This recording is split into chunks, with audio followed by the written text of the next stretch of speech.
ഞാൻ ആമുഖമായി പറയേണ്ട കാര്യം പറഞ്ഞു കഴിഞ്ഞു, അത്രമാത്രം. നിങ്ങൾക്കത് പൊള്ളുമെന്ന് എനിക്കറിയാം. രാവിലെ ഞാൻ ഓരോരുത്തർ കെട്ടിയെടുത്തോളൂ പൂവും കായും.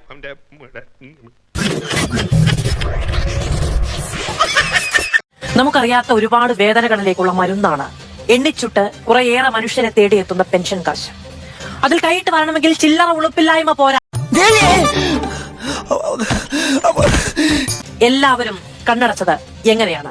ഇത്ര നാണമില്ലാത്ത മനുഷ്യരെ ഉറുമ്പരിമണി ശേഖരിക്കുന്നത് പോലെ എടുത്ത് മറ്റുള്ളവർക്ക് വേണ്ടി താങ്ങും തണലുമായി കൊടുക്കുന്ന പണമാണ്. അതിൽ കൃത്യത വരുത്തുക എന്ന് പറയുന്നത് ആരുടെ ഉത്തരവാദിത്തമാണ്?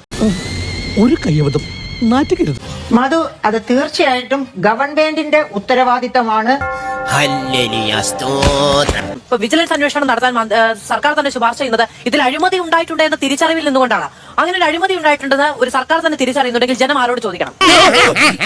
നീ ഒന്നും പണയണ്ട. ഇവിടെ വരുത്തി തീർക്കാൻ വേണ്ടി ശ്രമിക്കുന്ന കാര്യം ഇത് സർക്കാരിന്റെ ഒരു ശ്രദ്ധയിൽ ഇല്ലാത്തത് കൊണ്ടാണ് ഇത് വന്നത് എന്നാണ്. അടിപൊളി. LDF സർക്കാർ അധികാരത്തിൽ വന്നപ്പോൾ ഈ ക്ഷേമ പെൻഷനുകളെല്ലാം ഏകീകരിച്ചുകൊണ്ട് കൃത്യമായി 63 ലക്ഷത്തോളം പേർക്ക് ആ പെൻഷൻ നൽകുന്ന നിലയിലേക്ക് വന്നു. പെൻഷൻ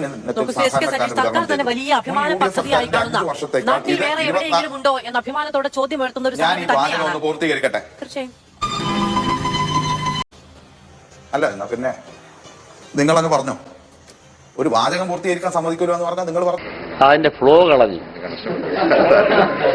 ഞാൻ പറയട്ടെ മാധു, എന്റെ അഭിപ്രായം പറയാൻ എന്നെ ചുമതലപ്പെടുത്തിയ അഭിപ്രായമാണ് ഞാൻ പറയുന്നത്. നിങ്ങളുടെ രീതിക്കനുസരിച്ച് ഇരുന്ന് തരാൻ വരുന്ന കളിപ്പാവകളല്ല, അതാദ്യം മനസ്സിലാക്കും. ഇവനൊക്കെ എവിടുന്ന് വരുന്നടാ?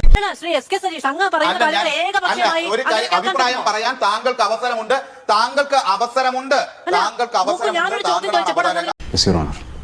നീയാണല്ലോ കോടതി. ഞാൻ ആമുഖമായി പറയേണ്ട കാര്യം പറഞ്ഞു കഴിഞ്ഞു, അത്രമാത്രം. നിങ്ങൾക്കത് പൊള്ളുമെന്ന് എനിക്കറിയാം.